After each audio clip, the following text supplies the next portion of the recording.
So try to picture Europe in 1814. Napoleon is finally defeated, but his wars, I mean, 20 years of nonstop fighting have left the continent in just absolute chaos. Total shambles. Borders were changing constantly. Whole countries just disappeared, and, the traditional kings were literally running for their lives. And it wasn't just the physical damage, was it? It was a political earthquake. Oh, completely. The leaders who won, they were facing the biggest diplomatic challenge in probably 100 years. Their mission was huge, They had to build a peace a plan. long-term one, Mm. something that would actually last. They had to solve all these critical issues left over from the wars, and this is the big one, make sure that no single country, especially France, could ever dominate Europe again. Okay, so that's the setup. All the leaders decide to meet in Vienna to sort this all out. The famous Congress of Vienna, it starts late 1814 and runs right into the middle of 1815. But this wasn't just a bunch of serious guys in a dark room, right? Not at all. It was, diplomacy with a lot of glamour. A massive ongoing gathering. People said it famously mixed these incredibly formal, complex negotiations by day with just endless balls, dinners, and parties at night. How's this And it explain? cost a fortune. But under all that, the goal was deadly serious. Restore the old order. These leaders believed the only way to get stability was through traditional institutions, hereditary kings and aristocrats. So, who is actually calling the shots? I imagine hundreds of people showed up, but the real decisions came down to a small group. A very small group, really, just 5 major nations. These were the architects, and it's important to remember that their personal conservative views would end up shaping Europe for decades. So, the power was really concentrated. Highly. It was the big winners, plus one very clever loser. Okay, so walk us through the key players. Who was at the head of the table? The person running the show, the unofficial prime minister of Europe for this whole thing, was Prince Klemens von Metternich of Austria. He was, without a doubt, the most influential person there. And what was his deal? He was a huge believer in conservatism. And back then, that meant aggressively protecting the power of monarchs against any whisper of revolution. He wanted to keep the old social order exactly as it was. He sounds like a guy who wanted to turn back the clock to before the French Revolution. That's a perfect way to put it. Then you had Russia, represented by Tsar Alexander I. He was ambitious. He saw this as a chance to push Russia's influence further into Eastern Europe. Okay, and what about Great Britain? They were a huge naval power, but why did they care so much about the map of mainland Europe? That's a great question. Their representative was Lord Castlereagh, and the British were purely pragmatic. They didn't really want more land in Europe. What they needed was stability for their global trade. So it was all about the economy. Entirely. Their whole goal was maintaining a balance of power. They just wanted to make sure no single rival on the continent could get strong enough to threaten British trade or their navy. Right, they're playing defense for their empire. Smart. Exactly. Then there's Prussia. Their king, Frederick William III, had a simpler goal. He just wanted more land to make his kingdom stronger, especially near France. And that brings us to the loser, France. How did they even have a seat at the table? Because they sent a master diplomat named Talleyrand.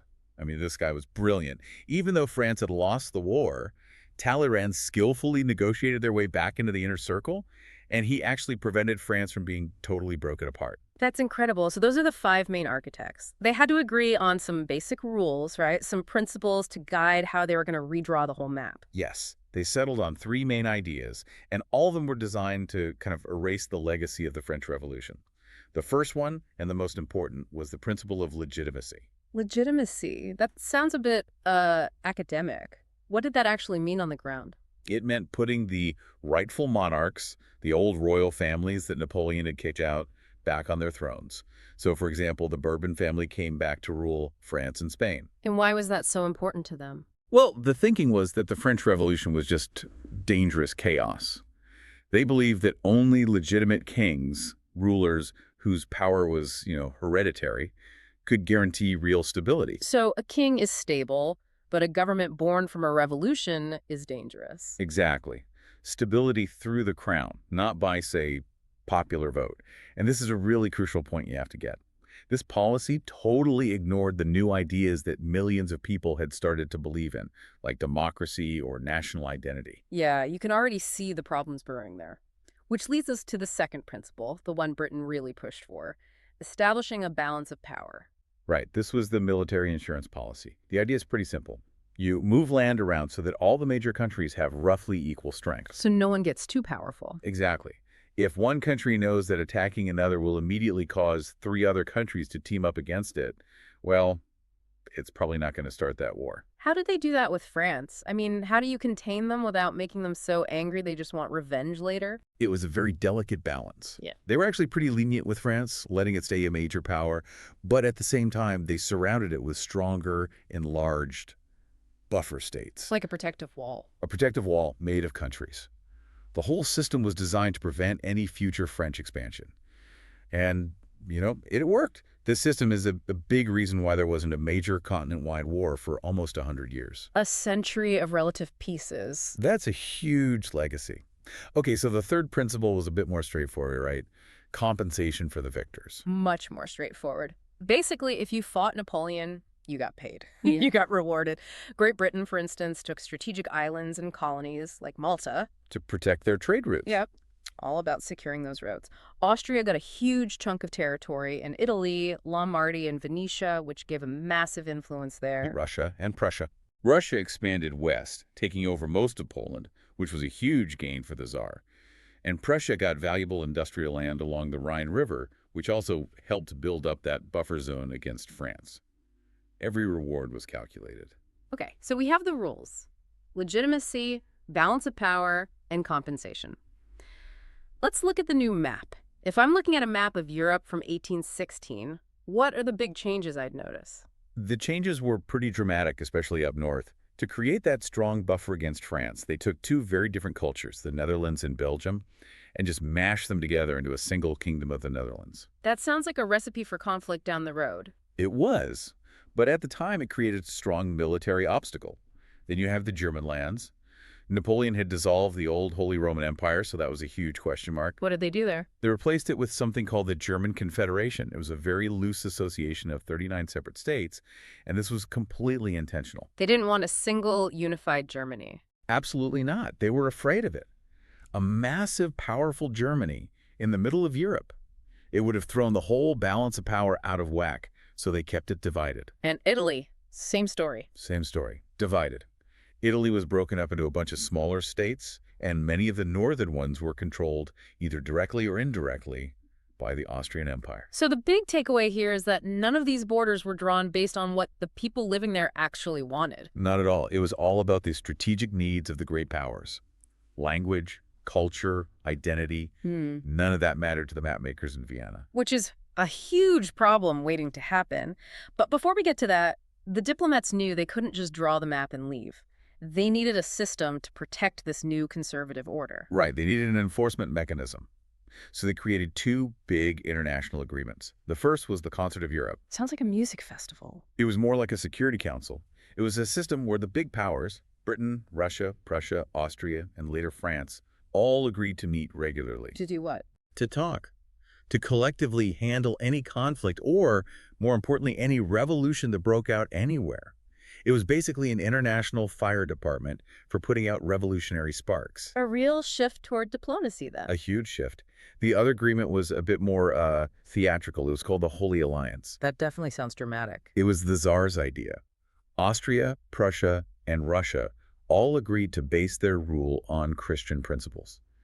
It was a bit vague, but it became this powerful symbol of the conservative system. It was a public promise that these 3 monarchies would have each other's backs against any internal revolts. So they set up the map and they set up a security system to protect it.